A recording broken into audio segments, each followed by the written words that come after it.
Hi friends, welcome to Tubird channel. Hello friends, இன்னைக்கு நம்ம சேனல்ல கத்தாழை செடி எப்படி வளர்க்கணும் அப்படின்ற ஒரு 6 டிப்ஸ் தான் சொல்லியிருக்கேன்.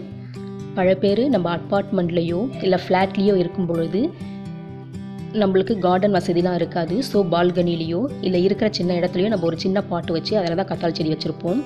பட் அதை எப்படி பராமரிக்கணும், எந்த மாதிரி உரம்லாம் யூஸ் பண்ணி நம்ம வளர்க்கணுங்கிறது சில பேருக்கு தெரியாது. அதனாலவே அது வளராமல் அப்படியே சின்னதாகவே இருக்கும். நானும் அப்படி தான் அப்பார்ட்மெண்ட்டில் இருக்கேன். ஸோ சின்ன பாட்டில் தான் கத்தாழை செடி எடுத்து வச்சுருக்கேன்.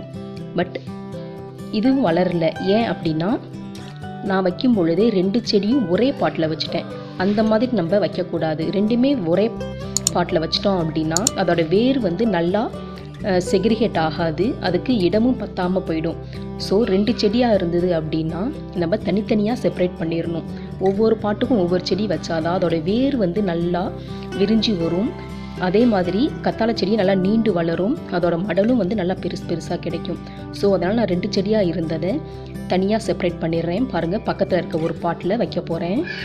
இதுக்கு நல்லா குழி கொஞ்சம் ஆழமாக நல்லா தோண்டிக்கணும். தோண்டிட்டு அந்த மடல் பாதி அளவுக்கு உள்ளார போகிற அளவுக்கு நம்ம வைக்கணும். அப்படி வச்சோம்னா தான் வேர் உள்ளார வேர் பிடிச்சி நல்லா பிரிஞ்சு வரும், மடலும் நிறையா வளரும். வேரில் இருந்து தான் அந்த மடல் வரும். ஸோ அந்த வேர் நிறையா விரிஞ்சு வந்தால் தான் நம்மளுக்கு மடல் நல்லா அடர்த்தியாக டென்சிட்டியாக இருக்கும். ஸோ நம்மளுக்கு வேர் நல்லா வர மாதிரி இட வசதி வேணும். அதுக்கு தகுந்த மாதிரி மணல் நம்ம குழி நோண்டி வைக்கணும். அதுக்கப்புறம் அந்த பாட்டில் நம்ம தண்ணி தேங்கி நிற்கக்கூடாது. தேங்கி நின்றுச்சு அப்படின்னா செடி நல்லா வளராது. தண்ணி ஈரப்பதம் இருக்கலாம் மண்ணில், பட் தேங்கி நிற்கக்கூடாது. மழை காலத்துலலாம் தண்ணி அதில் தேங்கி நின்றுச்சு அப்படின்னா அது சீக்கிரம் அழுக ஆரம்பிச்சிடும், அழுகி போயிடும். அந்த மாதிரி அழுக விடாமல் தண்ணி ஈரப்பதம் மணல் இருக்கணும், பட் நிற்கக்கூடாது. தண்ணி நின்றுச்சுனாவே வளராது. ஸோ நம்ம வைக்கிற பாட்டில் தண்ணி ஊற்றுனா கீழே போயிடுற மாதிரி கொஞ்சம் ஹோல் போட்டு வச்சுக்கோங்க. அது மாதிரி ஹோல் போட்டு வச்சிட்டோம்னா ஈரப்பதம் இருந்தால் போதும். அந்த மாதிரி இருக்க பட்சத்தில் சூப்பராக வளர்ந்து வரும், மடலும் நல்லா வரும். அதுக்கப்புறம் மடல் நல்லா பெருசாயிருச்சுன்னா அதை கட் பண்ணி விட்டுறணும். நம்ம கட் பண்ணி விட்டால் தான் பக்கத்தில் இருக்க சின்ன சின்ன செடியெல்லாம் குறுத்து விட்டு நல்லா வளரும்.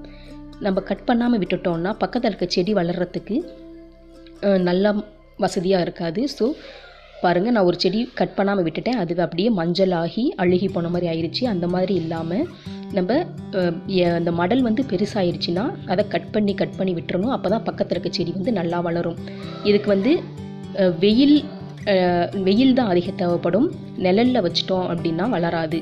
ஸோ நல்ல வெயில் இருந்தாலுமே வளர்ந்துக்கும், ஆனால் நிழலில் வச்சிட்டோம் அப்படின்னா வளராது. அதனால் நிழல் கொஞ்சம் வெயில் நல்லா இருக்க மாதிரி இடவசதியாக இருக்க மாதிரி பார்த்து வைக்கணும். வெயில் இருந்ததுன்னா கூட காயாது. எவ்வளோ நாள் ஆனாலுமே கத்தாழை செடி மட்டும் காயாது, நல்லாவே வளரும். இதுக்கு தண்ணி நம்ம டெய்லி கூட ஊற்றணும்னு அவசியம் இல்லை. வாரத்துக்கு ஒரு டைம் ஊற்றினாவே போதும். ஏன்னா அது தானாகவே வளரக்கூடியது. ஈரப்பதம் லைட்டாக இருந்தாவே போதும், தானாக வளர்ந்துக்கும். நல்லா பாலைவனமாக இருக்க இடத்துல கூட நல்லா சூப்பராக வளர்ந்து வரும். ஸோ கத்தாழைக்கு நம்ம தண்ணி அதிகம் ஊற்றணுங்கிற அவசியம் இல்லை. இதுக்கு நம்ம உரம்னு பார்த்தோம் அப்படின்னா நம்ம வாழைப்பழ தோல் இருக்கு இல்லையா, நம்ம சாப்பிட்டுட்டு வேஸ்ட்டாக தான் தூக்கி போடுவோம். ஸோ அதை அப்படி தூக்கி போடாமல் அதை நல்லா வெயிலில் காய வச்சுட்டு அதோட மிக்சியில் போட்டு பவுடர் பண்ணிவிட்டு அந்த பவுடரை 10 டேஸ்க்கு ஒரு டைம் மட்டும் இதுக்கு உரமாக போட்டோம் அப்படின்னாவே சூப்பராக நல்லா கத்தாழை வந்துடும். அந்த உரம் போடும்போது மண்ணை நல்லா கொத்தி விட்டு அந்த வாழைப்பழ உரத்தை போட்டுட்டு திருப்பி மண்ணை போட்டு மூடிடணும். அந்த மாதிரி மண்ணை கொத்தி விட்டு அந்த உரம் போட்டோம்னாவே போதும், சூப்பராக நல்லா படர்ந்து விரிஞ்சு வந்துடும். ஸோ இவ்வளோ தான் ஃப்ரெண்ட்ஸ் இந்த கத்தாழை செடி வளர்க்குறதுக்கு. பாருங்கள், நான் பக்கத்தில் இன்னொரு பாட்டில் செவந்தி பூச்செடி வச்சுருக்கேன்.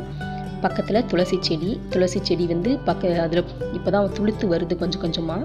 அதில் இருக்க பூவெல்லாம் நான் கட் பண்ணி விட்டுருக்கேன். இந்த பூவெல்லாம் உதுத்து விட்டோம் அப்படின்னா துளசி செடி நல்லா தொடர்ந்து வரும். அதே மாதிரி இந்த சைடு தக்காளி செடி சின்னதாக வந்திருக்கு. இப்போது கத்தாழை 2 சைடு வச்சுட்டேன். இந்த மாதிரி நான் சொன்ன டிப்ஸ் எல்லாம் ஃபாலோ பண்ணிங்கன்னா நல்லாவே சூப்பராக வளர்ந்து வரும். கத்தாழை செடி நல்லா பெருசாக வரும். இந்த கத்தாழை செடி நம்ம ஃபேஸ்க்காகட்டும் தலைக்காகட்டும் ரொம்ப பெனிஃபிஷியல் இருக்குது. ஸோ ஃபேஸ்க்கு யூஸ் பண்ணோன்னா நல்லா க்ளோவிங் ஸ்கின் கிடைக்கும். கத்தாழை செடி நம்ம